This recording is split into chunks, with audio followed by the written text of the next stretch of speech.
Okay, I'm cooking another Waitrose prime Aberdeen Angus 35-day aged steak here, dry aged and kept in their special cabinet on the butchery department.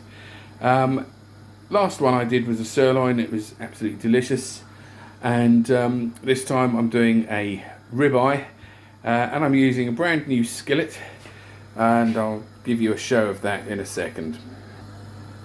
Okay, here's the brand new skillet. It's been seasoned, and here we go. Here is the ribeye. Nice hot skillet, hot as you can get it, for at least a minute or two either side, and then maybe the temperature turned down a little bit so as it cooks a bit more in the middle, and then if it's cooked for 6 minutes, which it will have done in total, it needs to rest for a further 6 minutes before eating. Okay, so the steak has been now sealed on all sides. I'm going to leave it for another 3 minutes on this side. If it starts to look a little bit overdone, that is only on the outside. That is to get a really good crisp crust to the steak. The inside will be succulent, believe you me. The fact that the steak is actually smoking at the moment is part of the process. This will make sure that the outside has a lovely crust.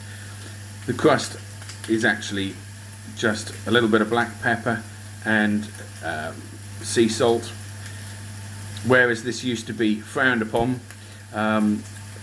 It is now recommended that you do this to get a nice coating on the steak and keep the juices inside. If you want to learn more about your beef that you're eating and beef you should be eating, you could go a lot wrong if you try doing it on your own. Believe you me, this book, Hawksmoor at Home, is an absolute Bible. It will tell you exactly how to cook your beef, exactly where to get it from. A good butcher should be able to tell you what type of beef it is, what animal it came from, which farm, and even what the animal was eating while it was alive.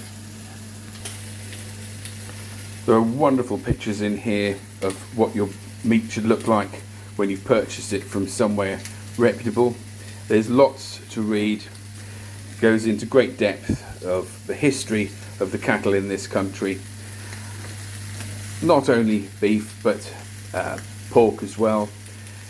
It is worth looking into, because believe you me, if an animal's been looked after while it's alive, it'll look after you when it's on your plate.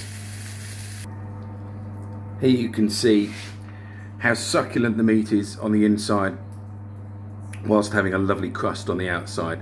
I'm now going to leave that to rest for another 5 minutes, and just have it with some greens and a jacket potato. What more could you want? Don't forget, find a good butcher and they'll look after you. Use some good beef and you'll never regret it.